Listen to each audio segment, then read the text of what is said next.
Bienvenue dans Extramuros, le podcast qui met en lumière les plus belles réussites d'entreprises en région. Aujourd'hui, direction Beaucastel, dans le Châteauneuf du Pape. J'ai le plaisir d'interviewer mon ami Charles Perrin, 5e génération de la famille Perrin. Je suis Guillaume Pellegrin, le président fondateur de Newton Offices. De Marseille à Lille, en passant par Bordeaux, Lyon ou Beaucastel, j'ai le plaisir d'interviewer des dirigeants pour comprendre avec vous les raisons de leur succès extramuros. Dans cet épisode, on va parler grand vin, on va parler Vallée du Rhône avec Charles, qui est un passionné, qui va nous partager cette passion. On va également parler d'une diversification un peu originale et assez exceptionnelle. C'est que la famille Perrin est associée avec Brad Pitt pour produire du rosé Miraval, mais également à présent des cosmétiques ou d'autres alcools. C'est parti!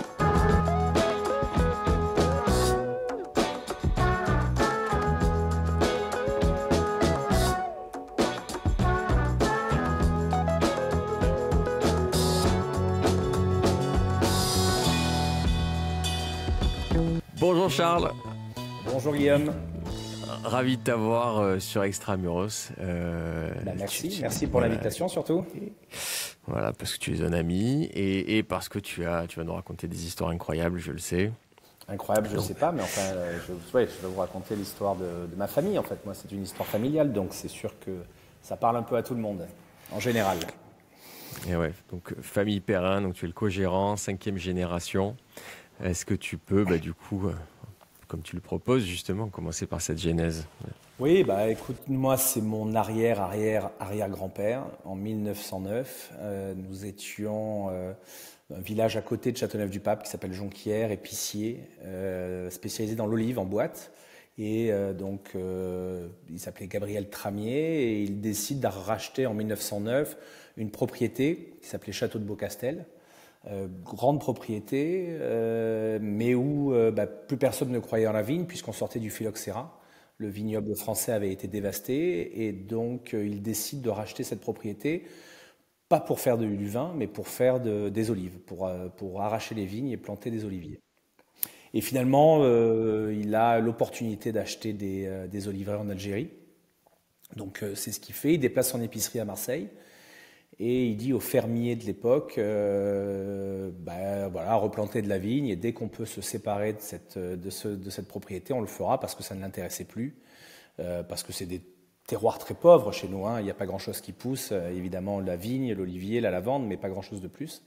Et ça part de là l'histoire, et donc ça rentre dans ma famille un peu par hasard et pas pour la bonne raison. Au décès de mon arrière-grand-père,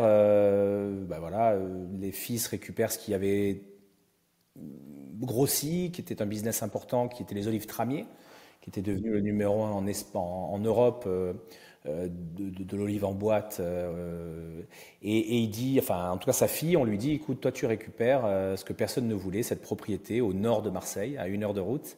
Et voilà, et ensemble avec son mari, elle s'était mariée entre-temps avec l'ingénieur de son père qui s'appelait Pierre Perrin. Et ensemble, ils se prennent de passion pour la viticulture, pour l'œnologie, et évidemment ils ne pouvaient pas en vivre, donc ils vivaient à Marseille. Ma famille a vécu à Marseille jusque dans les années 50, mais le week-end ils montaient à Beaucastel, à Châteauneuf-du-Pape, et ils travaillaient sur la propriété avec le fermier qui était en place. Et donc voilà, l'histoire a débuté là. Mon arrière-grand-père, mon arrière-grand-père, ensuite mon grand-père. Mon grand-père qui a été une personne très importante, puisque vraiment, après la Seconde Guerre mondiale, jusque dans les années 70, c'est lui qui a fait vraiment exploser le domaine et qui a fait un peu notre philosophie aujourd'hui. Et par contre, il est mort très jeune, et c'est mon père et mon oncle qui ont repris. Et c'est à partir de ce moment-là, comme la transmission n'a pas été vraiment réglée, qu'il a fallu finalement développer, puisqu'à l'époque, on ne pouvait vivre... une propriété comme Beaucastel ne pouvait faire vivre qu'une seule famille. Et donc ils ont décidé de développer, et puis ensuite nous on est arrivé, la nouvelle génération, et la particularité c'est qu'aujourd'hui on est 9 de la même famille à travailler, puisque je travaille avec mon père et mon oncle qui sont toujours là, mes 2 frères et mes 4 cousins. Voilà l'histoire familiale. Pour l'histoire familiale.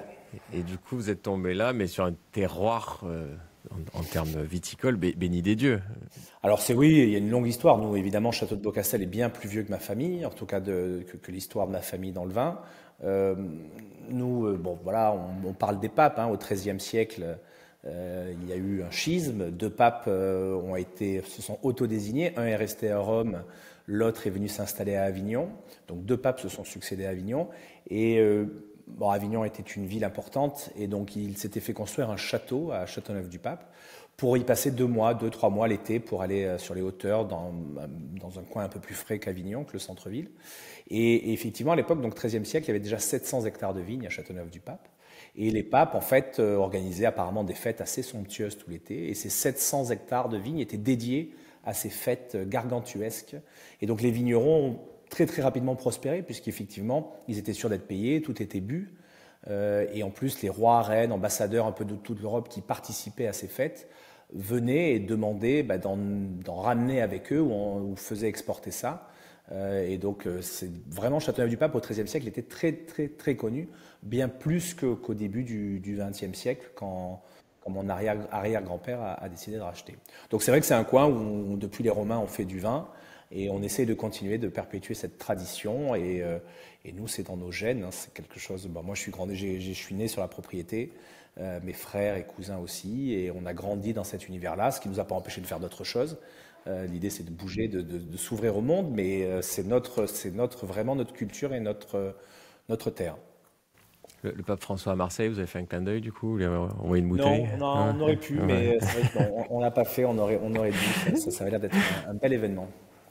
Moi, j'ai eu la chance de venir au milieu de tes vignes, et s'il y a des vignes depuis le XIIIe siècle ou plus, c'est que tu m'expliquais qu'il y avait ce terroir, c'est toujours l'alchimie entre le climat, la terre, ce qui s'y passe, qui fait que la vigne, il pousse et il pousse bien. Ça a toujours été de l'empirisme, la vigne, c'est-à-dire que les Romains à l'époque, souvent les vignes sont plantées sur le long de voies romaines, en tout cas d'axes à l'époque, et donc ils en plantaient partout, les Romains. Voilà, dès qu'ils s'installaient quelque part, ils plantaient de la vigne. Et les terroirs qui ont résisté, c'est les meilleurs terroirs. C'est là où le vin qui sortait des tonneaux après quelques mois d'élevage était les plus qualitatifs. Et donc ça a été une sélection naturelle au fil des années, au fil des siècles, de grands terroirs. Et c'est vrai que le terroir de Châteauneuf est un peu particulier, puisque nous, on a la particularité d'avoir de gros galets partout sur la terre. On a très très peu Enfin, on a de l'argile, mais on a assez peu de calcaire. C'est vraiment des gros terroirs de galets roulés qui font que la vigne a la capacité, avec le peu d'eau que l'on a, d'être très très résistante, d'aller très en profondeur, de ne pas souffrir ni de la chaleur ni du gel l'hiver. Enfin voilà, de particulièrement bien se comporter sur ce terroir-là. Et on a la chance, nous, d'avoir effectivement 100 hectares sur cette propriété-là, puisque Beaucastel est une grosse propriété qui fait 100 hectares. Et donc, c'est vrai que, à l'échelle d'une propriété qui est assez important, oui. La moyenne à Châteauneuf-du-Pape, c'est 10 hectares. Et c'est vrai qu'on a la chance, mais ça, c'est pas de mon fait, c'est juste la chance d'être né dans ce lieu-là. Effectivement, on a une propriété assez importante. Je crois que tu me disais sur place que le Mistral est un allié. Alors oui, évidemment, un terroir, c'est quoi? Un terroir, c'est un sol, c'est un climat. Et donc le sol, je vous en ai parlé, calcaire, un petit peu, beaucoup d'argile, beaucoup de galets roulés, du sable en profondeur, puisqu'on était sous la mer il y a entre 10 et 15 millions d'années. Et effectivement, beaucoup de soleil, ça, tout le monde qui a passé ses vacances dans le sud de la France le voit. Pas beaucoup de pluie, de moins en moins, 600 mm d'eau par an. Mais grâce à ces galets roulés, en fait, l'eau permet d'aller en profondeur et de pénétrer et de ne pas repartir en évaporation, en tout cas moins que sur d'autres terroirs.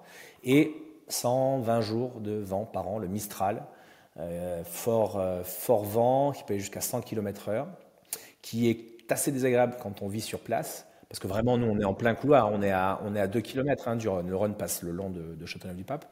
Mais par contre, qui est formidable pour la vigne, parce qu'en fait, le peu d'eau qu'on a, il va directement en profondeur et il reste toujours de l'eau sur les galets, sur les grappes, sur les feuilles.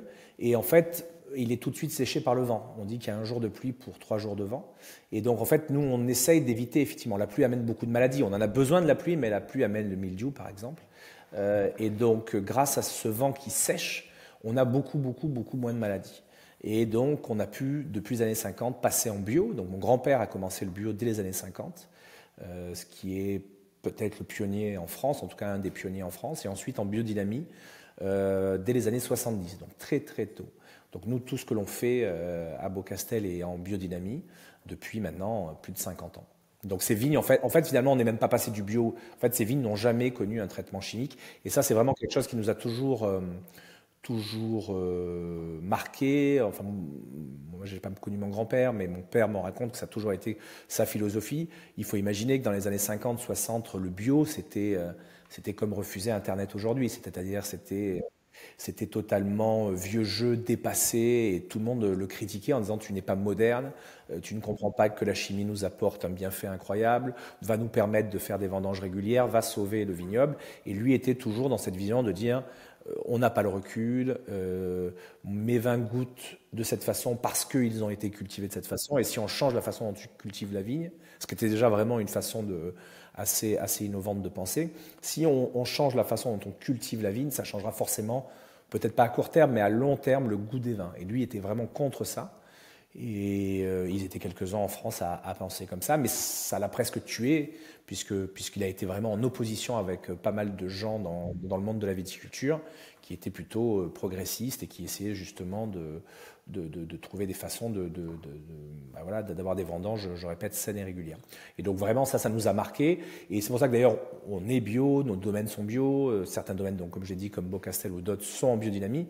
On en fait évidemment une force, mais on ne le marque pas forcément partout et on ne le placarde pas, parce que ça a toujours été dans nos gènes, qu'à l'époque on était critiqué pour ça, et c'est pas parce que ça devient à la mode aujourd'hui qu'on va forcément plus En faire des caisses. ouais, voilà, en faire des caisses, alors que ça a toujours été nous dans notre philosophie. Ouais, bravo. Un vrai écologiste dans le sens positif du terme, Bah, du coup, qui a marqué votre famille. Ouais, l'écologie, c'est la famille pour nous, hein. C'est-à-dire que on parle beaucoup d'écologie, on parle beaucoup maintenant de sociétés qui doivent être vertes, bicorp, enfin voilà. Et il faut faire attention évidemment au greenwashing. Nous, c'est très simple. Quand on sait qu'on va transmettre à ses enfants, on va faire et surtout quand on transmet un produit, alors d'abord un produit agricole et puis un produit alimentaire, parce qu'on le boit le vin. Évidemment, ce qu'on va mettre dans le vin, on va faire en sorte que nos enfants puissent le boire, que nos petits-enfants, quand ils auront l'âge de le faire évidemment, mais puissent le boire et que ce soit le plus sain. Donc évidemment, l'objectif, c'est de réfléchir à long terme, et l'écologie, c'est le long terme. Donc on est vraiment persuadé de ça. Et évidemment, un traitement dans les vignes, si on peut pas, moi j'ai grandi, je répète, au milieu du domaine. Quand j'étais enfant, à 4h30, quand je rentrais de l'école, je partais soit retrouver mon père sur le tracteur, soit dans la cave. Évidemment, mon père ne mettait pas de produits en se disant s'il vient dans les vignes, il va s'intoxiquer. Il mettait que des choses où il se dit bien sûr, mon fils peut venir jouer. Et, voilà. Et donc ça, c'est vraiment pour nous la vraie écologie et le vrai bon sens, ce qu'on appelle le bon sens paysan. C'est ça, qui fait du bien partout. Exactement. Et donc, il vous disait pas de rentrer dans la maison quand il allait. Quand il traitait, non, voilà, c'est ça. C'est-à-dire que des copains qui me disent moi, quand je traite, je fais rentrer les enfants. Et il me dit, mais on le faisait machinalement et on a arrêté parce que, voilà, et évidemment, les copains qui me disent ça, c'est fou. Et donc, il faut vraiment faire confiance aux paysans, il faut vraiment faire confiance aux agriculteurs. On est un des pays qui avons le plus conscience de ça, où le bio est le plus présent. Et honnêtement, en tout cas dans la viticulture, je ne connais pas toutes les agricultures, mais je pense que c'est pareil. Il y a une vraie prise de conscience et une vraie envie de bien faire et de transmettre aux enfants. C'est vraiment l'objectif numéro un. Yes. Comment, c'est peut-être une question un peu dure, philosophique, mais comment tu qualifierais Beaucastel, ce vin? Tu disais que ton grand-père a été clé dans le développement. Est-ce qu'aujourd'hui, il y a des mots qui viennent comme ça quand tu dois qualifier que ce soit le domaine, la philosophie de la famille Perrin ou carrément ton vin? Alors nous, la famille Perrin, ça a beaucoup grossi. Beaucastel, c'était la première pierre, c'est notre domaine iconique. On a développé depuis. Beaucastel, c'est la tradition, clairement. C'est quelque chose un peu de sacralisé, d'intouchable, où dès que l'on doit modifier quelque chose, en tout cas que ce soit dans le champ, dans les vignes ou dans la cave, on est très très prudent, on est très traditionnel. On fait comme mon grand-père faisait, comme mon père et mon oncle faisaient. On essaie vraiment de perpétuer une sorte de tradition. Et si on doit changer quelque chose, on prend énormément le temps. Il y a un peu une philosophie actuelle qui est de dire on maîtrise de plus en plus les choses grâce à des analyses, grâce effectivement à une connaissance. Dans le vin, ça marche pas forcément. C'est-à-dire que faire un bon vin une année, c'est pas très compliqué. Faire un bon vin pendant plusieurs années qui tienne dans le temps, Il y a quelque chose qui ne s'apprend pas, il y a quelque chose enfin en tout cas qui ne s'acquiert pas rapidement, qui s'apprend sur le long terme plutôt. Et donc si on doit changer la moindre chose, on prend vraiment le temps. Je donne souvent cet exemple du bouchon, par exemple. Aujourd'hui, on parle de 7% des vins qui auraient un goût de bouchon. Bon, les gens s'en aperçoivent dans 2 à 3% des cas, donc non, mais après c'est vraiment infime. Mais néanmoins, 7% de défaut dans une activité, dans un business, c'est pas acceptable. Donc évidemment, il y a évidemment des gens, il y a des entreprises qui se sont mises sur le secteur en disant voilà, on va vous faire des bouchons certifiés sans goût de bouchon. Alors ça peut être des bouchons plastiques, des capsules à vis. Enfin, il y a plein de solutions. Le souci, c'est que, ok, sur un court instant, sur un court terme, le vin n'aura pas de goût de bouchon. Mais dans 10 ans, dans 20 ans, est-ce qu'il aura le même goût? Est-ce qu'il va évoluer de la même façon? Donc quand un nouveau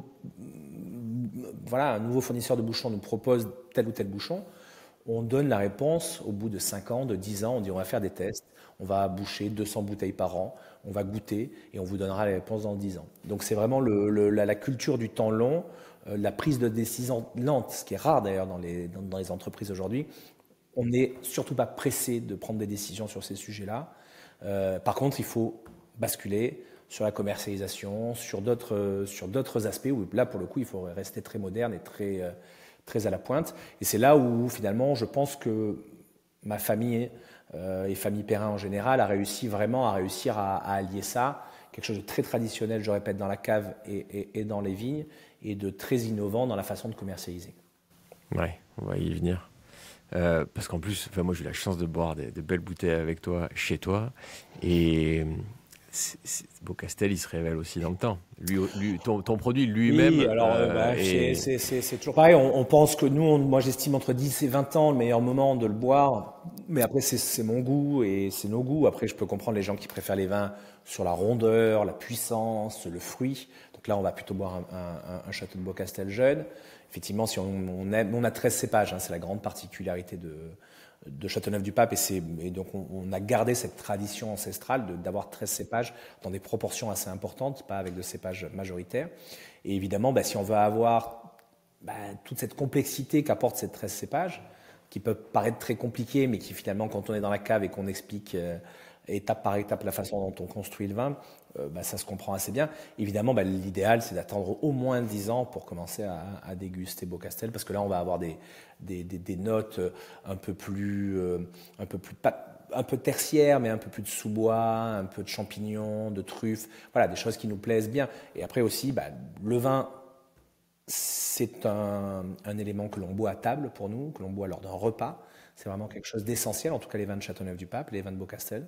Et donc évidemment, chaque année, chaque millésime donne envie de manger quelque chose de différent et donc d'accorder quelque chose de différent. Donc vraiment l'idée, c'est de se régaler en apportant, en cuisinant en fonction du millésime, en cuisinant en fonction du vin, pour pouvoir vraiment exprimer au maximum les capacités des vins.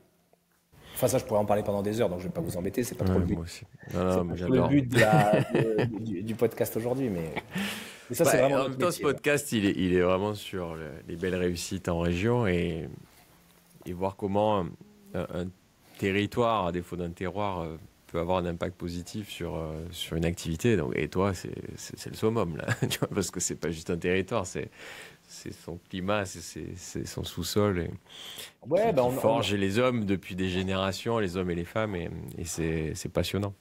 Mais je trouve que dans la région, en tout cas quand j'entends parler de la région, on parle de beaucoup de choses, on parle rarement du vin, d'une des forces de la région. Je ne sais pas si on se sous-estime, si on fait des complexes d'infériorité par rapport à d'autres régions françaises. Évidemment, on pense à Bordeaux et la Bourgogne, mais le monde entier aujourd'hui, clairement, nous envie nos vins. Alors évidemment, on est concurrencé, on parle des vins du Nouveau Monde, il n'y a pas de souci, il y a des choses formidables. Moi, je bois plein de vins du monde entier. Récemment, là, j'ai bu des vins d'Australiens vraiment de super qualité. Mais néanmoins, quand on fête un mariage, quand on fête un anniversaire, on ouvre un vin français dans le monde entier. Et la vallée du Rhône, clairement, mais d'autres endroits, hein, que ce soit aussi en Provence, enfin voilà, dans plein d'endroits, mais effectivement, la vallée du Rhône a une cote incroyable. Les gens du monde entier, et particulièrement les Américains, voilà, se font des voyages spécialisés là-dedans et on doit être très très fiers de ça parce que c'est un patrimoine qui est absolument incroyable. Et bon, nous on vend dans 110 pays à peu près aujourd'hui, on vend 80% à l'export.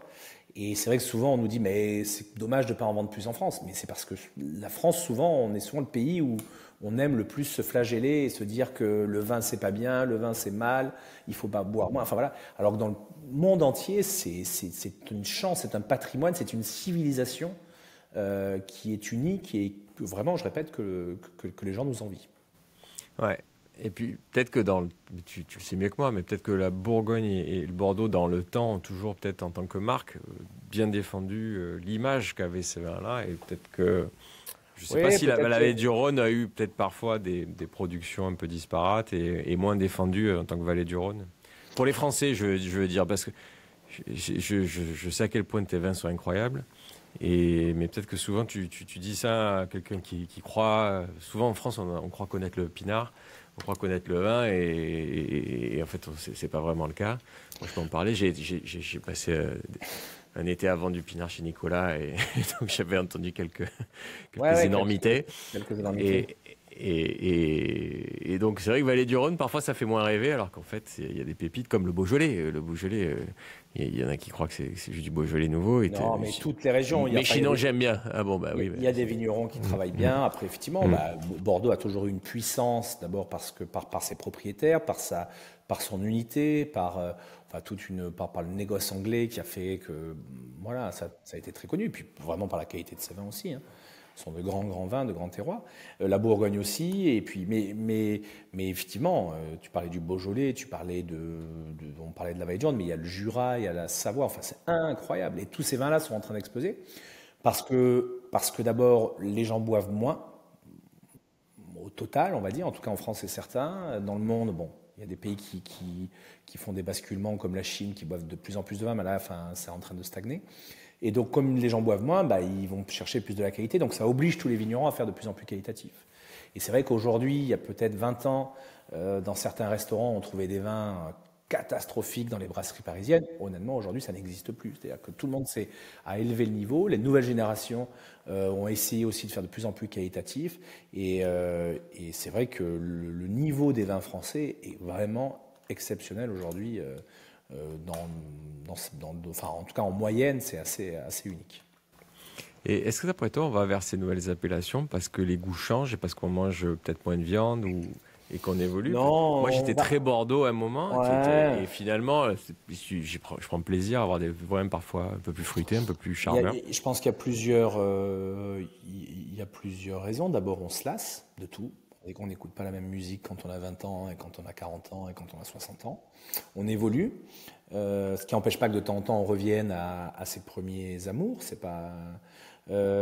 Ensuite, effectivement, il y a le prix des vins, c'est-à-dire qu'au bout d'un moment, il y a des vins qui deviennent très très chers. Et ça a souvent été le même, un peu dans tous les pays. C'est Bordeaux qui ouvre la voie. Tout le monde dit, moi je veux du Bordeaux, donc Bordeaux a augmenté ses prix. Ah ouais, mais ça devient trop cher. Ah mais il y a la Bourgogne, c'est incroyable, qualité-prix. Aujourd'hui, la Bourgogne a énormément augmenté ses prix. Ah mais la Vallée du Rhône, c'est super bon aussi. Et voilà. Et donc il y a des régions qui se développent et c'est normal. Il y a des régions plus riches, plus puissantes, mieux organisées, qui ouvrent la voie et qui permettent aux autres régions de se développer. Et ensuite, on cherche aussi des climats différents. Le goût, ça se forme, hein, c'est-à-dire que c'est pas instinctif. Le premier verre de whisky, je suis pas sûr qu'il y ait grand monde qui aime ça. Le whisky, ça s'apprend. Le vin, ça s'apprend. Et quand on goûte un vin du Jura, qui pour les premières fois, alors je parle même pas des vins jaunes, hein, mais même un vin sec, au début ça peut étonner. Mais si on a la chance d'aller dans le Jura, de comprendre la gastronomie, de comprendre l'univers, le climat, eh bien, on commence à apprécier et on se forme et puis on adore ça au bout d'un moment. Et ensuite, il y a aussi un peu le réchauffement climatique. On va chercher des coins de plus en plus frais. Ça, c'est une réalité. Et il y a des régions qui n'étaient pas forcément, où il y avait pas assez d'acidité ou trop d'acidité, enfin, ou en tout cas l'équilibre n'était pas parfait, qui grâce à ces quelques degrés qu'on récupère chaque année, c'est une catastrophe globale, mais de temps en temps, pour le vin, ça peut aider certaines régions. Ça permet d'avoir des vins un peu plus équilibrés. Donc, il y a pas mal de raisons à ça, mais c'est vrai qu'il y a des régions qui n'existaient pas il y a même 10-15 ans et qui sont en train d'exploser. Ben voilà, et c'est génial. Enfin, je veux dire, le vin, c'est sans cesse. Je sais pas combien il y a de milliers, de millions de vignerons qui font plusieurs cuvées chacun, qui changent tout. Enfin, c'est pour ça que ça passionne les gens. C'est-à-dire que c'est sans fin le vin. Quand on met le nez dedans, eh ben non, mais enfin, moi, il n'y a pas beaucoup de métiers où il y a autant de passionnés où on a des clients si passionnés. Moi, j'ai des clients, bon, et des gens qui connaissent aussi bien que moi, voire des fois mieux que moi, l'histoire de Châteauneuf. C'est incroyable. Incroyable. Je sais pas ça, moi.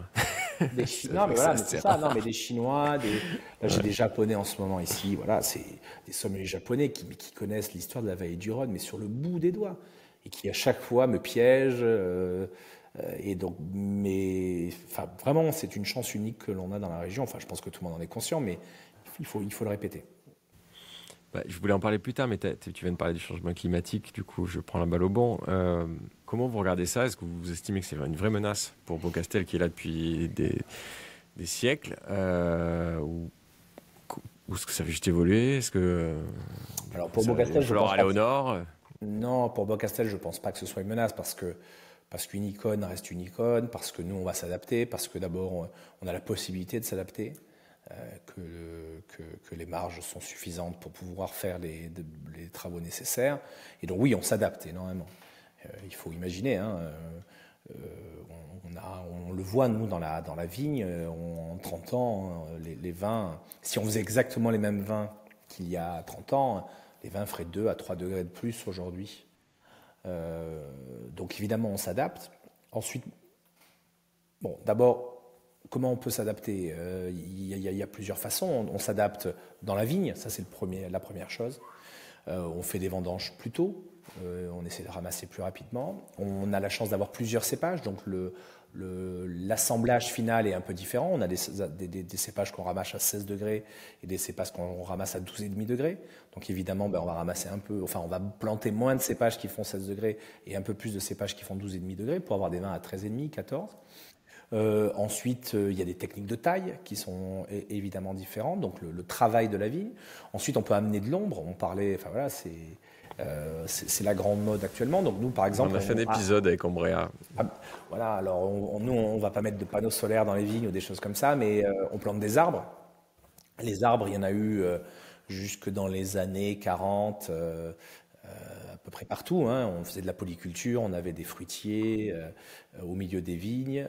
On a arrêté avec l'arrivée du tracteur et là aujourd'hui on revient à en replanter. On a planté Beaucastel, on a replanté il y a 2 ans 10 000 arbres, 100 par hectare, avec l'idée d'abord parce qu'on travaille avec des plus petits engins, on prend des arbres à rapport droit et puis l'arbre c'est quoi? C'est une source d'humidité, ça amène de l'humidité dans la vigne. C'est un puits à humidité, c'est-à-dire que ça va chercher en profondeur et à travers les feuilles, à travers la photosynthèse, enfin, ça recrée une humidité, donc ça amène de la fraîcheur dans la vigne et puis ça amène de l'ombre, tout simplement. Et donc voilà, on essaie de contrecarrer ça. Donc il y a plein de solutions et puis on peut travailler aussi dans la vigne en faisant des vinifications plus douces, en essayant de trouver des solutions. Alors ça c'est toujours un peu plus technique, on n'est pas forcément pour cette partie-là. Bon, on essaye vraiment de le combattre nous dans la vigne. Mais voilà. Et puis on a la chance surtout d'avoir des cépages sudistes, donc qui ont l'habitude, des cépages qu'on peut retrouver en Italie, en Espagne, dans le Languedoc. Donc nous, nos cépages sont assez adaptés à la chaleur. Mais on nous parle toujours du sud de la France parce qu'on a l'impression qu'il fait particulièrement chaud. Mais en Bourgogne, il y a un vrai sujet. Le pinot n'est pas adapté à pas adapté à être ramassé à 15,5 degrés. Et donc ça c'est aussi des grosses problématiques et tout le monde a ces problématiques. Mais néanmoins, je le répète, quand on fait des vins de cette qualité-là, on a la possibilité de trouver des solutions.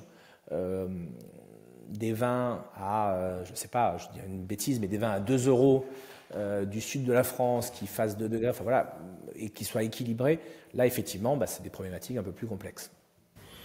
Très clair. Bon, du coup, tu as parlé de terroir, de long terme, de famille, d'écologie. Moi, il y a un truc qui me fascine chez vous, c'est votre nouveau projet de chai. Est-ce que tu peux du coup nous raconter ce que vous faites? Oui, alors c'est à Beaucastel. Donc nous, on a eu beaucoup depuis maintenant on va dire 25-30 ans, on a énormément grossi, c'est-à-dire on a pu racheter un peu des propriétés un peu partout en Vallée du Rhône, que ce soit nord, que ce soit sud, en Provence également.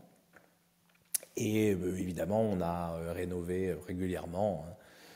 On aime bien la pierre, on aime bien les beaux lieux, donc on a rénové à peu près tout. Et puis Beaucastel était resté un peu dans son jus pour une raison simple, c'est que ma grand-mère y vivait toujours. Ma grand-mère a perdu son mari, mon grand-père, en 78, et ma grand-mère est morte en 2018. Donc elle a passé 40 ans de sa vie sans lui, à la propriété, au même endroit. Donc elle a passé 40 ans de sa vie avec lui, 40 ans de sa vie sans lui.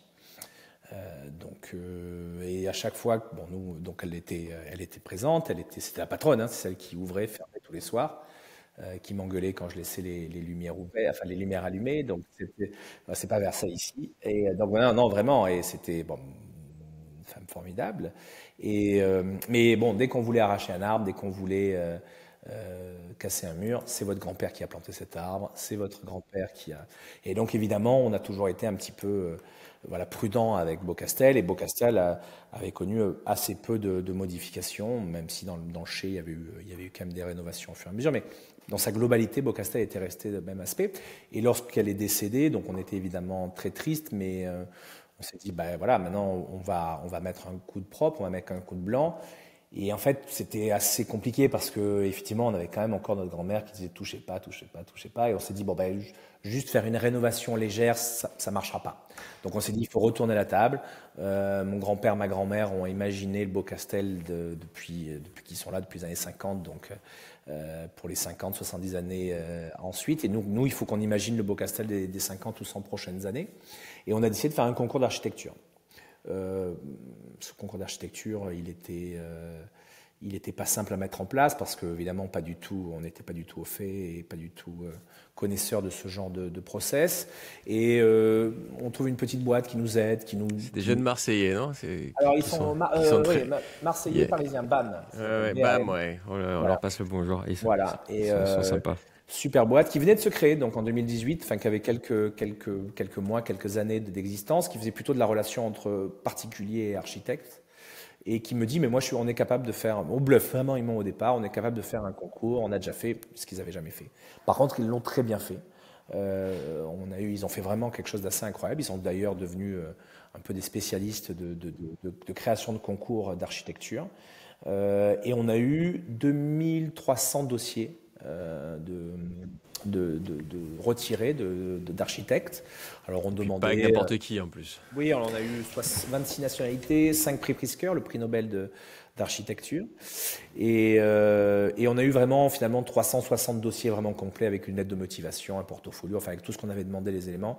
Beaucoup de dossiers ont été retirés et n'ont pas été envoyés complets. Donc on a retenu 360 cabinets d'architecture, ce qui est déjà beaucoup trop, en tout cas pour le commun des mortels et pour moi et pour pour nous en famille, on a été un peu dépassés, mais toujours pareil, BAM nous a beaucoup aidés et on a sélectionné alors un peu sur nos goûts perso, un peu et puis on est passé à 30 dossiers.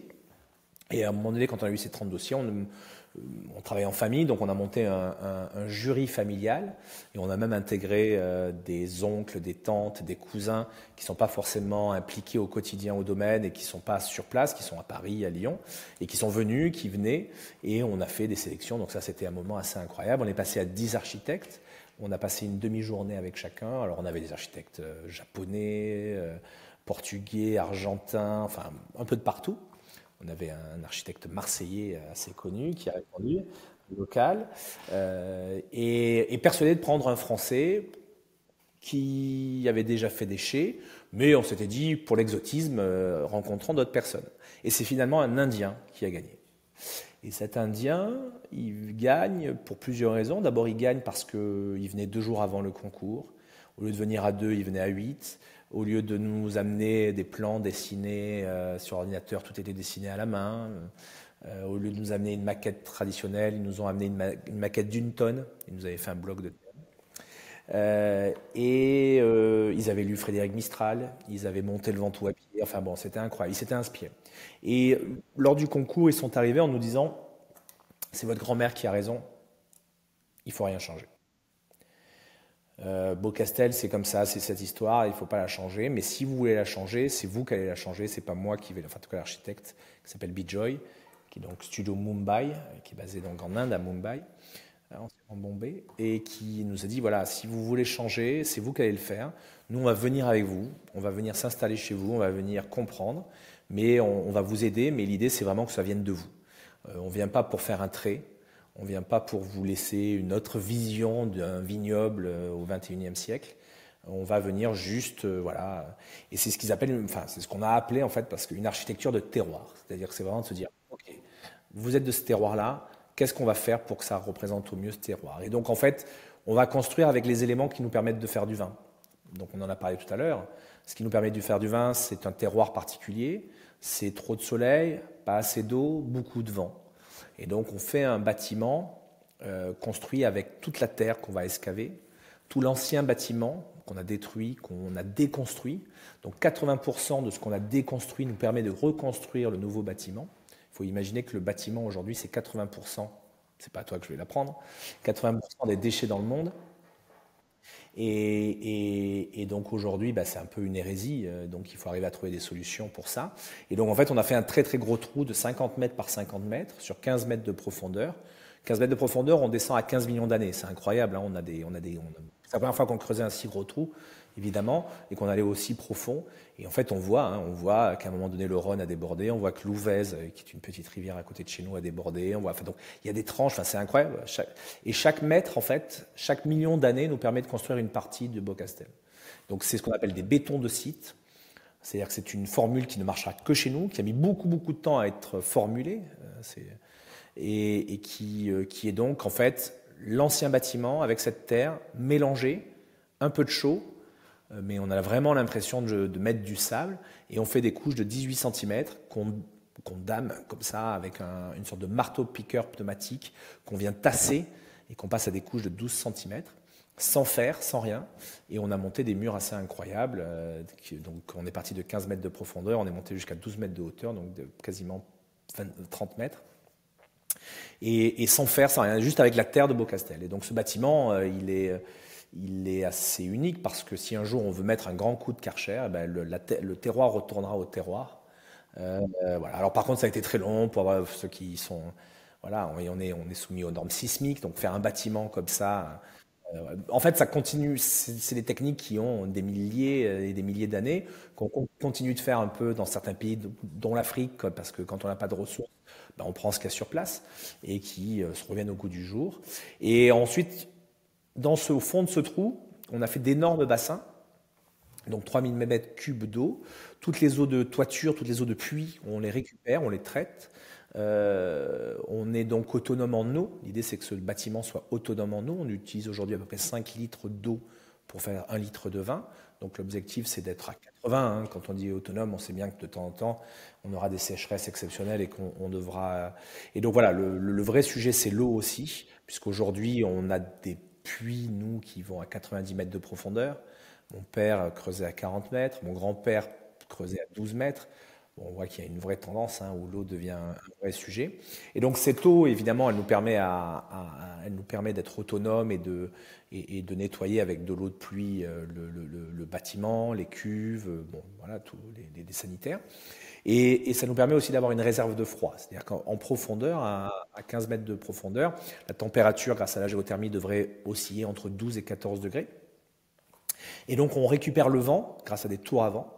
Donc d'énormes tours à vent qui sont situées au nord-ouest du bâtiment, et donc qui vont récupérer ce Mistral qui va plonger à 13 mètres de profondeur, qui va venir lécher ces bassins naturellement, qui va venir s'humidifier naturellement au contact, qui va venir se rafraîchir et qui va, par un système de puits provençal, de puits iranien, de puits canadien, enfin des techniques qui existent un peu partout dans le monde, de climatiser naturellement la cave et donc d'être également autonome en électricité à 80%. Donc c'est un bâtiment un peu expérimental, c'est le plus gros bâtiment construit de l'ère moderne en béton de site. Donc on a commencé en 2018, on est en 2023, on a encore une grosse année de travaux. Donc c'est un projet qui va nous prendre au moins 6 ans de notre vie. Mais pareil, c'est-à-dire que lorsqu'on prend ce genre de décision, moi je sais que Beaucastel ne m'appartient plus d'ailleurs, m'appartient déjà à mes enfants, qui rapidement vont le transmettre à leurs enfants. Donc ce bâtiment, évidemment, il servira à mes petits-enfants et j'espère que les personnes impressionnées seront mes petits-enfants en disant ils ont eu une idée étonnante pour l'époque et c'est vraiment l'objectif. C'est cette histoire de temps long qui est, moi, dans ma famille, quelque chose d'ancré très très fortement. Bravo, écoute, je savais que c'était un projet incroyable et moi qui suis en effet dans l'investissement immobilier, dans la pierre depuis des années, je peux témoigner que ce que vous faites est incroyable parce que c'est pas facile, parce qu'il y a plein de bonnes raisons de ne pas le faire, notamment, tu l'as évoqué, les normes, te financer, t'assurer sur des procédés qui sont nouveaux. C'est pas évident. Moi, j'adorerais qu'on fasse plus de terre crue, de pisé, qu'en effet, on s'inspire de ce qui se faisait avant, quand il n'y avait pas une énergie abondante et pas chère, et ce qui est quand même le sujet des quelques décennies qui arrivent devant nous avec les problèmes de carbone et de dérèglement climatique qu'on a évoqués. Mais en plus, ce qui me touche le plus, c'est que je connaissais moins l'histoire de ton grand-père, et quand j'entends que lui-même, à son époque, il était plein de bon sens, au point de dire, non mais, il ne faut pas aller vers toujours plus de chimie, plus de techno, plus de trucs, et on va essayer de faire simple, de faire naturel, c'est ce que vous faites. Et en effet, ces Indiens qui sont incroyables aussi de ne pas avoir eu l'orgueil, je ne sais pas si l'orgueil est le bon terme, en tout cas d'avoir saisi l'opportunité de poser un geste architectural, mais de le faire avec vous, ce qui est vraiment inédit, et je crois, jamais entendu ça. Ouais, c'est une superbe histoire, c'est un super projet. En tout cas, moi, je pense que ce projet-là, on verra, mais ça nous fait même rêver. Parce que quand tu rentres là-dedans, quand tu rentres dans leur philosophie, tu deviens pas extrémiste du tout, hein, parce que c'est des gens très, très ouverts et très. Mais en fait, je pense que ça va changer même la façon dont on va faire nos vins. Je pense même que ça va changer beaucoup de choses. Et alors évidemment, on nous a dit, mais il faudrait que vous postuliez à telle norme. En fait, eux, nous ont dit, mais attendez, si vous rentrez là-dedans, nous, ça ne nous intéresse pas. On le fait juste en discutant. C'est-à-dire que tout bêtement, moi, j'ai toujours cet exemple en tête. Chez ma grand-mère, il y avait une toilette qui était en faïence rose, que j'ai toujours connue depuis que je suis petit, et donc évidemment, quand on enlève ce toilette, et donc je dis, il n'y a même pas de question pour moi, ce toilette, il est jeté et on n'en parle plus. Et ils me disent, bon, voilà, ce toilette, on va le mettre là. Je dis, non, ce toilette, on va le jeter quand même. Il me dit, mais il marche, non? Je dis, oui, il marche, mais enfin, on fait un bâtiment de 10 000 mètres carrés, on va y passer 7 ans de notre vie, enfin, on va faire. Charles, il marche, ce toilette? Je dis, oui, il marche, mais enfin, il marche ou il marche pas? Le jour où il marchera plus, on le changera. Pour l'instant, on va peut-être pas le mettre là où les clients vont venir, mais il y a toujours besoin d'un truc. Et en fait, c'est de cette idée-là, et on a tout donné, c'est-à-dire qu'on a tout trié. On a donné aux écoles aux alentours. Alors c'est pas pour dire ces trucs, mais en fait voilà, et en fait il y a plein de gens qui sont ravis de venir chercher. On le sait. Dès que vous laissez une poutre ou du bois aujourd'hui, avec le prix que ça coûte, on s'en aperçoit. Mais même si ça coûte pas ça, on s'aperçoit que tout peut être recyclé, tout peut être donné. Ça demande un peu plus de travail. Il faut falloir s'organiser. Et je suis sûr que ce genre de bâtiment, dans 10, 20, 30 ans, ça se fera plus rapidement, ça se fera moins cher. Mais voilà, mais il faut bien commencer, il faut bien mettre la main à la pâte. Et honnêtement, c'est passionnant parce que c'est un projet qui nous regroupe en famille. Je sais pas, on est plusieurs à le suivre, ce projet. Et c'est quelque chose qui nous lie. Et il n'y a pas beaucoup de choses dans la vie d'une entreprise et familiale qui permet de se regrouper comme ça et de se dire, ça c'est passionnant, quoi. Ça, il n'y a pas une logique économique, il n'y a pas une logique, même pas d'image, parce qu'on communique assez peu là-dessus, c'est pas le but. Mais c'est juste de dire, voilà, la philosophie est dingue, ça nous plaît, ces architectes sont inspirants, on y va ensemble. Bon, et puis en plus, l'architecture, c'est quelque chose de passionnant, que je connaissais mal. Et de rentrer avec eux comme ça, de passer du temps avec eux, c'est juste génial. Ah c'est génial, voilà, tu rentres sur ton premier projet, il est exceptionnel. Ouais, non, mais après, on avait fait d'autres choses, mais tu vois pas. Voilà, là, c'est vraiment inspirant. Donc, bon. Et d'ailleurs, bon, et après je termine là-dessus parce que sinon ça va durer 4 heures, mais au départ, on s'était dit, bon, Beaucastel, on ne le fait pas visiter, ça va être sans dessus-dessous, voilà. Et très rapidement, on s'est rendu compte que, non, il faut le faire visiter. Même si c'est un chantier, quand on parle de chantier, c'est vraiment un chantier, mais en fait, c'est juste passionnant. Et maintenant, dans les 2 heures ou 2 heures et demie de visite, il y a 1 heure consacrée à ce chantier. Et au départ, on s'est dit, ça va intéresser personne, mais en fait, c'est tellement unique. que des fois on y passe plus de temps. On passe presque plus de temps à parler du chantier que de parler de ce qui peut poser problème. Ouais. Mais non, mais c'est vraiment génial. Ouais. Et moi, j'amène mes équipes d'automne bientôt parce qu'en effet, ce que vous faites, je pense, c'est vraiment l'avenir et c'est ce que toute notre filière doit, quand je dis notre filière, c'est cette filière immobilière de la construction, doit réussir à faire pour relever les défis de climat et d'énergie qui sont devant nous. Revenir à ce que faisaient les anciens, quoi. Et quand on pouvait pas mettre une clim à fond ou un chauffage à fond parce que ça coûtait cher, quoi. Exactement. Bah écoute, je sais même pas combien moi ça m'éclate de parler avec toi. Je sais même pas depuis combien de temps on en parle et on n'a toujours pas parlé de Brad. À tel point, donc c'est dire la richesse de votre histoire et à quel point elle me fascine. Voilà. Donc pour ceux qui découvriraient, j'ai bien parlé de Brad. J'ai pas déliré. Il y a une belle histoire là aussi, comme si ça ne suffisait pas tout ça. Une histoire assez inédite. Avec Brad Pitt, le nouveau symbole, le nouveau Robert Redford, le nouveau symbole de la beauté, de l'éternelle jeunesse. Ouais, c'est ça. Donc là aussi, je vais te laisser en parler. Tu le fais très bien. Ouais, donc effectivement, nous, je vais refaire un peu la genèse. L'histoire, savoir comment ça se fait que vous vous retrouviez avec. Donc je répète, mon grand-père meurt très rapidement, donc là je vais très très loin, en 78. Mon père et mon oncle se retrouvent à deux sur un domaine qui ne pouvait faire vivre qu'une famille à l'époque. Et ils décident de se dire, plutôt que de séparer en deux le domaine, on va créer quelque chose à côté. Ça avait déjà été un peu enclenché avant, mais ils décident de le faire ensemble. Et ils décident de créer une marque de négoce qui s'appelle La Vieille Ferme. À l'époque, c'était donc dans les années 70, assez innovant de créer une marque de négoce fait par des vignerons qualitatifs, voilà, donc blanc, rouge, rosé.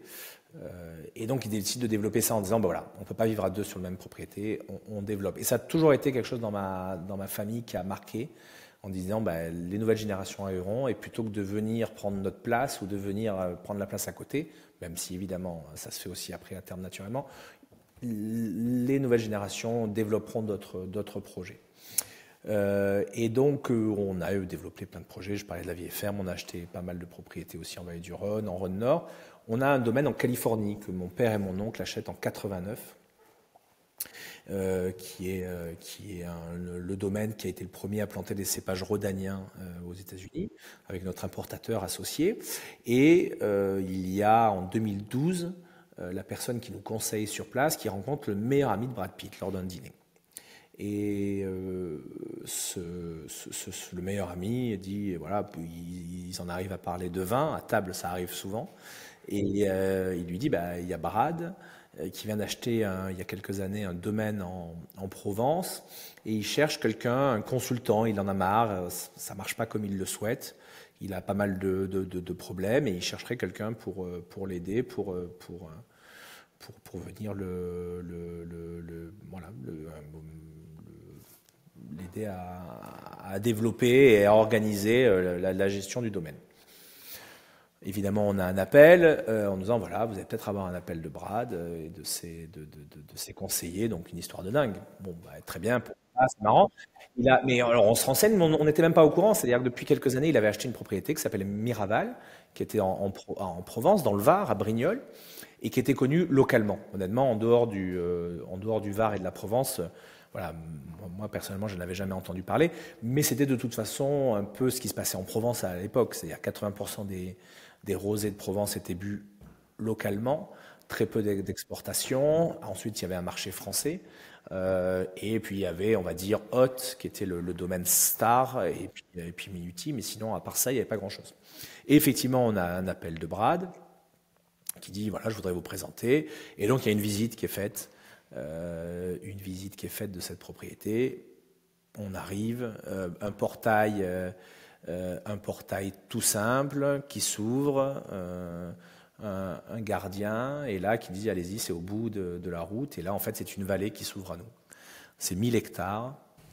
La vallée des merveilles. Voilà, Miraval, la vallée des merveilles, un endroit absolument incroyable, préservé de toutes les époques, avec une sorte de hameau. C'est plutôt une bastide aixoise plus qu'un château. D'ailleurs, beaucoup de familles d'Aix s'étaient installées dans ce coin-là. Hein. C'était la Provence verte. Il y a beaucoup de très très belles propriétés dans ce coin-là, puisqu'à l'époque, voilà, je parle au XVIIe, XVIIIe, XIXe siècle, on n'allait pas s'installer en bord de mer comme aujourd'hui. On s'installait plutôt voilà, dans des coins un peu plus frais et plutôt en hauteur.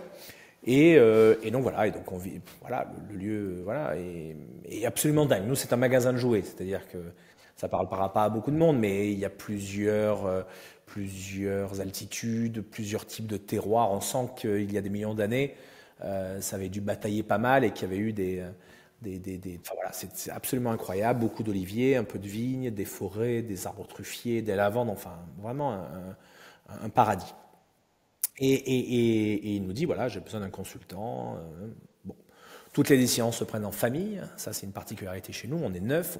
On se rencontre au minimum une fois par mois, tous ensemble. On passe une journée où on parle de tous les sujets et on décide.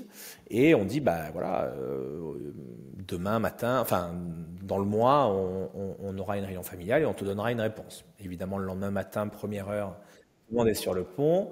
On parle de ce sujet-là. Et finalement, on dit, on n'y va pas. On ne le fait pas. Parce qu'on ne savait pas trop comment gérer ça, comment être consultant pour un domaine. On n'a jamais fait ça, c'est pas trop dans notre ADN, on travaille en famille. Quand on est un vigneron seul, évidemment, on peut se permettre de faire ça. Mais là, à 9, c'était plus compliqué. Et puis, on lui propose en disant, voilà, nous, on ne peut le faire que si on est propriétaire. Donc, il faut quand même aller voir Brad et lui dire, mec, en fait, ouais, non. Alors voilà, mais c'était surtout aussi pour lui dire vraiment, enfin voilà, pour pas lui laisser. Et voilà, on lui dit si un jour tu souhaites t'associer, on serait ravi de le faire, mais là, juste consultant, c'est pas dans notre philosophie.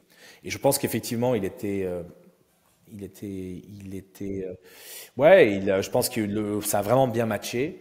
Voilà, particulièrement avec mon cousin Marc, avec qui, voilà, tout de suite, il y a eu une super alchimie qui s'est créée. Bon, voilà, et puis je pense qu'aussi, il avait besoin de trouver des solutions. Il a dit, c'est parti, on y va, on le fait ensemble. Et donc, en fait, on a créé donc la propriété lui appartient, le château Miraval, ces 1000 hectares lui appartiennent. Et on a créé la société qui exploite la propriété, qui s'appelle Miraval Provence, où on est à 50-50. Et où là, effectivement, quand on a annoncé cette joint venture, cette association, les gens n'ont pas dit les Perrins s'associent avec le domaine de Brad. C'est devenu Brad s'installe en Provence. Alors que ça faisait déjà plusieurs années qu'il était là. Ça faisait un moment qu'il était là. Ouais. Et là, on a eu 300 articles de presse.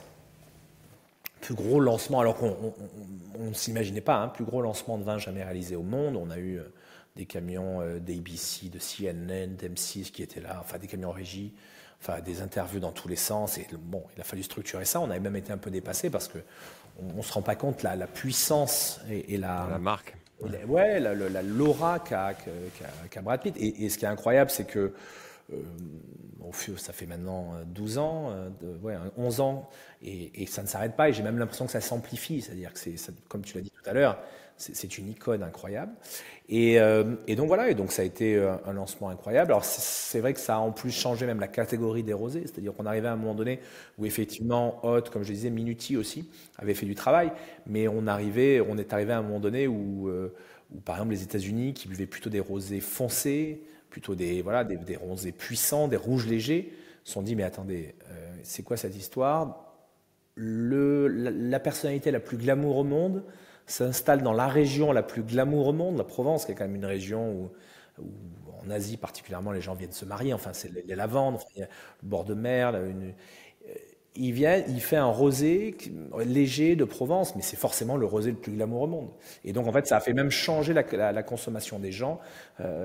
Quasiment en quelques mois, les États-Unis sont basculés enfin voilà, et la consommation dans le monde entier a explosé. Alors, évidemment, grâce à Miraval, mais aussi avec le travail d'autres vignerons. Mais c'est vrai que Miraval a été quelque chose d'incroyable. Nous, on nous a changé la dimension. C'est-à-dire qu'évidemment, même si on nous citait assez peu dans les articles, mais on nous citait un peu, mais la telle puissance, comme tu disais, de la marque. Et donc voilà, donc vraiment, c'est une aventure incroyable qui n'a pas été simple, hein, qu'on a dû structurer. Nous, on faisait des vins rouges, sous allocation. Les gens nous prenaient 24 bouteilles. Si on livrait dans les 6 mois, ça posait pas de problème. Là, on est arrivé dans l'univers de marque, dans l'univers bah voilà, le rosé, ça se boit pendant 3 mois dans l'année. Il faut être très réactif. Il faut une couleur du début jusqu'à la fin identique. Il faut de la fraîcheur. Il faut quelque chose qui donne pas mal à la tête, qui soit frais, qui soit élégant, qui soit facile à boire, mais aussi avec un peu de complexité. Enfin, quelque chose de totalement différent. Et surtout avec des délais de livraison et de contraintes qui sont totalement différents. Mais bon, bah, voilà. C'est un peu comme ce que je te disais. Nous, on adore les défis. On est plusieurs en famille. Donc chacun, on s'y est mis. On y a passé beaucoup de temps. On a développé, chacun s'est occupé de ses marchés, et puis voilà, on en a fait quelque chose d'assez incroyable, une des marques les plus connues au monde en rosé aujourd'hui, et ça continue. Gros succès, du coup. Voilà. Gros succès commercial, du coup, au-delà Oui. l'histoire sympa avec Brad, c'est que ça marche, ça cartonne, quoi. Oui, très très fort aux États-Unis, très très fort en Europe en général, au Canada, voilà, en Espagne, en Grèce. Le rosé Côte de Provence, c'est devenu une marque comme Champagne. C'est-à-dire que oui, effectivement, il y a d'autres rosés. Mais quand on veut vraiment faire plaisir à son client, à sa femme ou à son mari, enfin, quand on veut faire plaisir, on va prendre un Côte de Provence. Évidemment, il y a d'autres bulles dans le monde, très très bonnes, des Prosecco, des Cava, mais quand on veut vraiment marquer le coup, on sert un champagne. Et bien le rosé, c'est devenu la même chose. D'ailleurs, certains grands groupes internationaux de vins et spiritueux, dont LVMH, l'ont vite compris et ont investi récemment, fortement.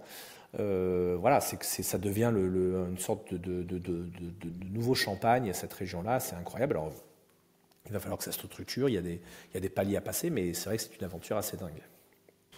Et du coup, ça vous amène à diversifier avec lui? Et avec Oui, des nouveaux en produits, fait, des nouveaux alcools, des nouveaux... c'est toujours pareil, c'est-à-dire que, voilà, comme dans toutes les associations, mais alors particulièrement avec une personne aussi connue, il y a des ajustements à avoir, il faut apprendre à se connaître. Et honnêtement, voilà, petit à petit, voilà, il y a eu une confiance qui s'est renforcée, qu'on a cultivée aussi, et qui aujourd'hui est incroyable. Et finalement, voilà, grâce au travail des uns et des autres, on a vraiment réussi à faire quelque chose où on parle le même langage et on va dans la même direction et on se fait, je répète, une confiance totale. Et il y a eu des opportunités, souvent initiées par Brad lui-même, en disant pourquoi on ne ferait pas ça, pourquoi on ne ferait pas ça. Et effectivement, on a développé différentes choses. On a créé une marque de champagne, on s'est associé avec un vigneron remarquable, Rodolphe Peters, des champagnes Père Peters au Ménil-sur-Roger. Donc on a aujourd'hui qu'on appelle Fleur de Miraval. Ça c'est voilà, on est incroyable pour le choix. Ouais, c'est pas le plus mauvais endroit pour le champagne. Non, on est à côté de Krug et de Salon, donc c'est incroyable. On a une cave sur place, donc ça c'est aussi une aventure incroyable. Alors évidemment, on aurait pu le faire, mais c'est vrai que seul, mais évidemment, c'est Brad qui a eu, je pense,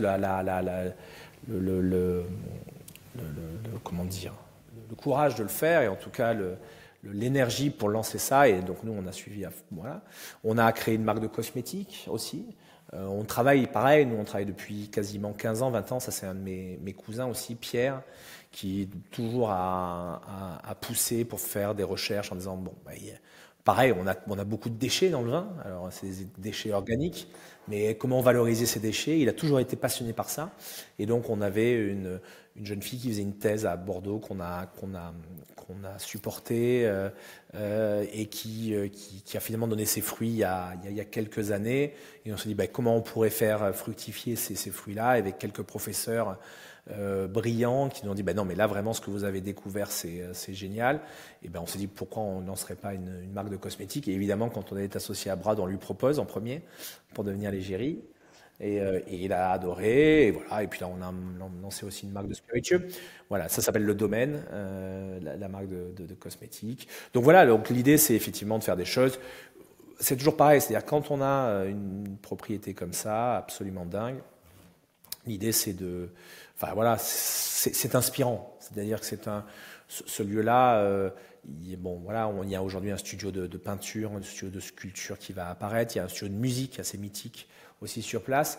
Et c'est pas particulièrement nous, mais depuis plusieurs générations, ce lieu a inspiré. Et honnêtement, bah, tu es venu voir.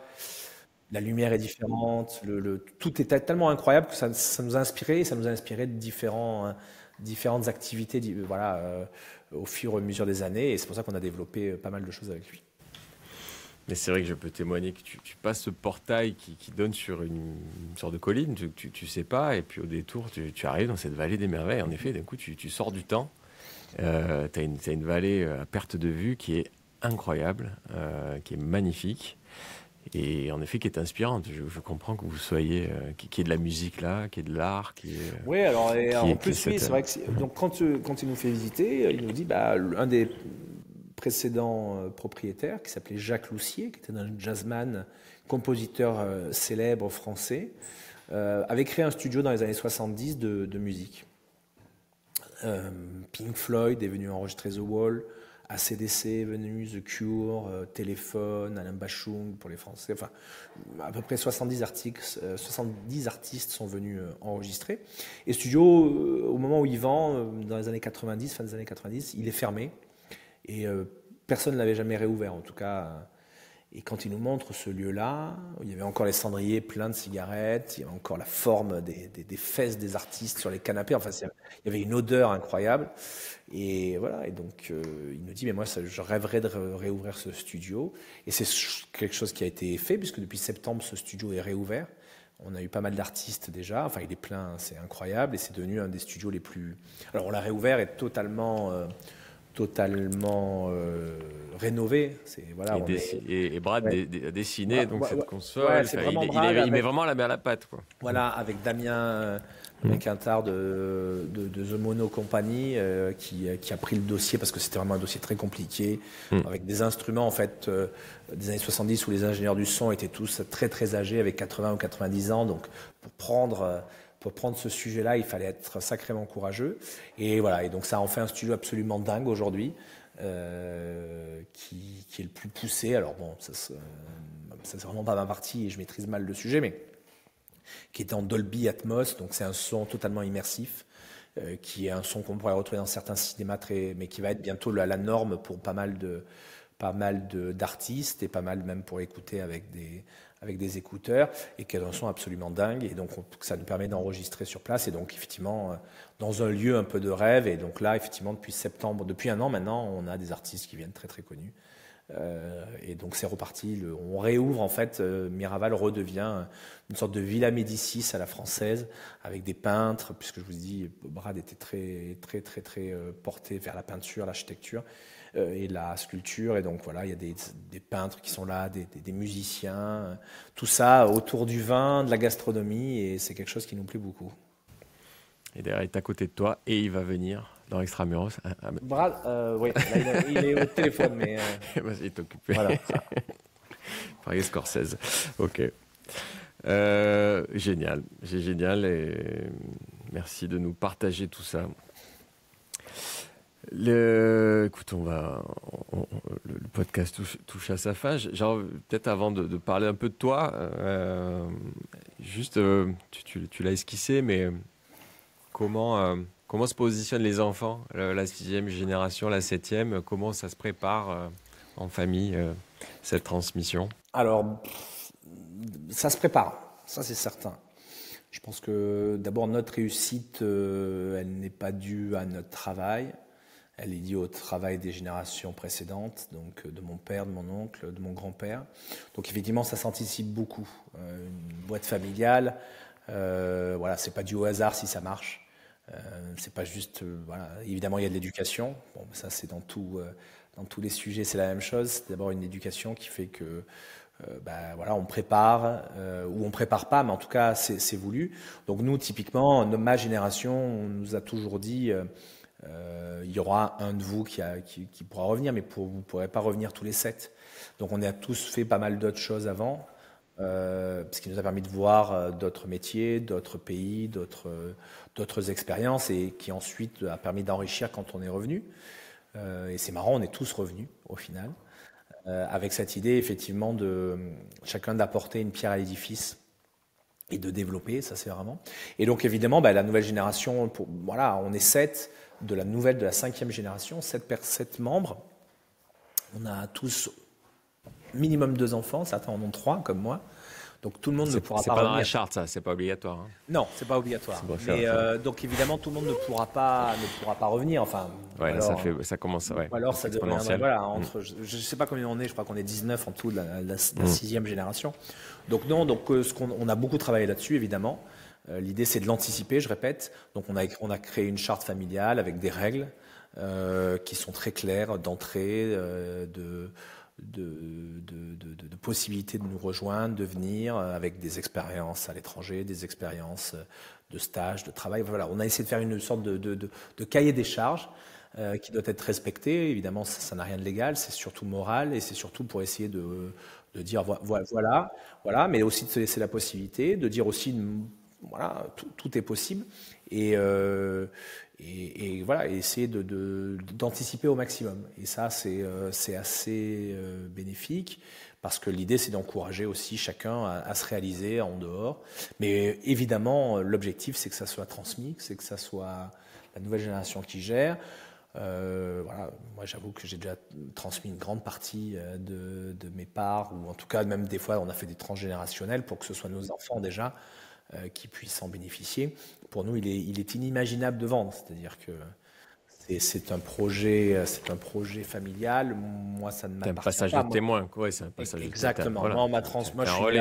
Ouais, je suis né là par hasard. Hein. J'ai eu de la chance, beaucoup de chance. On m'a transmis un trésor, je le transmets à mes enfants. J'essaye de le bonifier, de le rendre plus beau, mais ça, c'est l'avenir qui le dira. Mais on essaye. Mais évidemment, ça ne nous appartient pas vraiment, en fait. Ça appartient aux futures générations. Donc, c'est en cours, et voilà. Mais on a beaucoup travaillé là-dessus. On a été accompagné d'ailleurs là-dessus, et on a créé une charte familiale qui est très claire et qui permet de poser un cadre. Parce qu'en fait, tous les business familiaux, alors évidemment, il peut y avoir des choses très importantes, structurelles, une activité qui disparaît et donc pas. Mais souvent, les boîtes familiales disparaissent pour des bêtises, pour des détails, pour de la jalousie, pour des problèmes d'incompatibilité. Enfin, et donc ça s'entretient beaucoup. En tout cas, moi, j'en suis persuadé. Et donc, évidemment, de temps en temps, ça peut paraître un peu procédurier de penser à tout ce qui peut se passer, mais l'objectif, c'est pas de créer de frustration.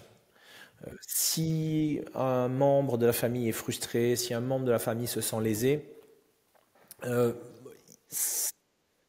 le verre est dans le fruit. Et l'amour, la limite entre l'amour et la haine est très fine. C'est-à-dire qu'on s'aperçoit certaines sociétés, domaines familiaux qui s'arrêtent parce que un des membres veut vendre, mais pas à son frère ou à son cousin. Il veut vendre voilà. Après lui le déluge. C'est-à-dire, voilà, oui, je vends, mais je te vends pas à toi. Et c'est là où il faut arriver à essayer de faire quelque chose d'harmonieux. On n'est pas toujours obligé de s'entendre, on n'est pas toujours obligé d'être les meilleurs amis, mais par contre, il faut qu'il y ait un intérêt commun, il faut tirer tous dans le même sens. Et ça marche plutôt pas mal, et j'espère que ça va continuer longtemps. Belle leçon de management d'entreprise Non, je ne sais familiale. pas, non, Ouais, non, ouais. après, Non, mais c'est beau, particulier. bravo. Vous bossez, enfin, t'es un passeur de témoin, mais Oui, je et peux puis, me permettre un jugement, je pense que vous le faites très bien. oui, mais Et tu bravo. sais, on a une autorité paternelle, enfin, que ce soit mon père ou mon oncle, qui sont encore là, qui sont un peu moins dans l'opérationnel au quotidien, mais qui sont là tous les jours. Voilà. Et qui, quand même, surveillent. Et donc, ça, c'est évidemment, enfin, c'est important.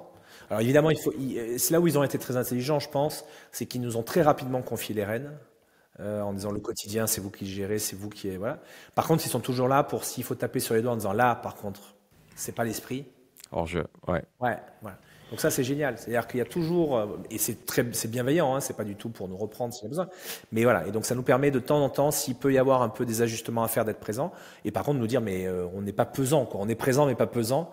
Vous êtes les patrons, vous êtes ceux qui décidez, c'est vous qui gérez ça au quotidien. Mais par contre, voilà, ils sont un peu les sages, on va dire, les sages de l'esprit familial. Super. Bon, et pour finir avec toi, donc toi, tu as fait quoi juste tu as eu d'autres expériences avant de... Ouais, alors moi, moi je suis l'aîné, donc j'ai été plutôt poussé pour faire autre chose au départ. J'ai 10 ans d'écart avec mon petit frère, donc, et j'en ai un au milieu, Mathieu, on a 2 ans d'écart. Donc j'ai été plutôt poussé pour faire autre chose. Moi j'ai fait une fac de monnaie finance. Après je suis parti en école de commerce à l'EM Lyon. Voilà. Après j'ai fait un peu, au début, ça n'a pas duré très longtemps, de conseil en stratégie chez KPMG. Vraiment rien à voir. Et ensuite j'ai monté une petite boîte de distribution à Paris de produits en format petite bouteille. Et je suis revenu en 2008 au domaine. Voilà, j'avais rencontré ma femme entre-temps et voilà, l'idée c'était de se dire le jour où tu trouves un boulot dans le sud de la France, on descend. Et elle était dans le luxe à Paris, elle a trouvé quasiment instantanément, du moment où on a pris la décision, 15 jours après, elle avait une offre de l'Occitane en Provence. Et on est descendu, on s'est installé à Aix. Voilà, et puis donc voilà, on est revenu dans le sud et depuis 2008, donc ça fait maintenant 15 ans. Voilà. Bravo, superbe histoire. Et comme tu t'ennuies, tu fais un peu de rugby aussi. Ouais, alors ça c'est sur mon temps libre, mais ouais, moi j'aime bien le sport. Oui, j'aime bien le sport. Alors, pas de blague pour ceux qui écoutent. Effectivement, j'en pratique pas énormément de sport, mais j'aime bien effectivement. J'aime bien suivre, voyager autour de ça. C'est quelque chose qui m'a toujours passionné. Les événements sportifs, tous les sports. Et effectivement, mais j'ai mis mes enfants au rugby il y a quelques années. Bon, voilà, je me suis un peu impliqué dans le club local qui s'appelle le Rugby Club Orangeois. Et j'ai pris la présidence de ce club il y a 1 an et demi maintenant. On a un joli club. Et voilà, on va essayer d'en faire un des beaux clubs de la région. C'est en cours. Et c'est vrai que, non, mais alors c'est un projet pas que sportif, c'est un projet aussi social. Je pense que moi je suis né ici. Mes enfants sont nés ici. J'ai la chance d'avoir voyagé, fait mes études ailleurs, voyagé. Je voyage beaucoup. Moi, je suis beaucoup à l'étranger dans le cadre de mon travail. Et c'est vrai que je suis content aussi de rendre un peu localement et de passer du temps localement avec que ce soit des associations. Et je le prends vraiment comme une association sportive. C'est-à-dire qu'évidemment, je ne cherche pas à avoir un club en top 14. C'est pas l'idée, mais on a aujourd'hui 350 licenciés au club, presque 400 je pense cette année. Et l'idée, c'est de me dire, voilà, je m'occupe beaucoup de mes enfants et j'essaie de leur ouvrir l'esprit. Ce serait pas mal, en tout cas pour ceux qui le souhaitent, de proposer aussi ça aux enfants du club. Et donc il y a tout un projet, de double projet, pour que ces enfants ne fassent pas que du rugby toute leur vie, soient de super rugbyman à la fin de leur process, mais aussi de les ouvrir au théâtre, à la musique, à la danse, enfin à plein de choses. Et donc on fait un projet assez ambitieux là-dessus. Un projet éducatif, ouais, social éducatif. Voilà, c'est ce qui m'anime, c'est donner un peu de temps pour les autres et c'est chouette. Et puis voilà, puis il faut pas se mentir, j'adore le rugby, c'est d'actualité en ce moment. C'est un sport que je conseille à tout le monde pour ses enfants parce que vraiment ça fait de jolis futurs hommes et futures femmes. En tout cas, à Orange, je suis épaté par l'engagement de tous ces bénévoles. Enfin, c'est dingue. Donc, c'est super. Et on a partagé un beau moment ensemble. La France face aux Blacks. Ouais. Exactement. On s'en rappellera. Bon, j'espère que quand ce podcast sera édité, on sera champion du monde. Alors oui, ou en tout cas que Dupont sera remis et rétabli. Avec Dupont, avec Dupont. Qui viendra mettre l'essai final. Exactement. Merci Charles, j'ai passé un super moment. Merci pour toutes ces anecdotes et bravo pour tous ces projets, toutes ces belles choses. Avec plaisir. Et puis ceux qui ont l'occasion de passer dans la région de la vallée du Rhône à côté d'Avignon, à Châteauneuf-du-Pape, n'hésitez pas. Alors on ne peut pas recevoir tout le monde, mais si on nous prévient quelques semaines à l'avance avec un petit mail, on essaye quand même de pouvoir prendre le temps de recevoir et d'expliquer un petit peu notre culture, nos traditions et nos vins. Donc vous êtes les bienvenus. Voilà. Il n'y aura pas de discount avec le code Extramuros. Non, non. De toute façon, on ne vend pas à la propriété, alors c'est toujours un peu frustrant. C'est pour ça, on préfère le dire tout de suite. Voilà, on ne vend pas à la propriété, mais par contre, on reçoit, évidemment de façon gratuite, avec plaisir pour expliquer tout ça. Salut Charles, merci. Merci Guillaume, merci beaucoup. À très vite.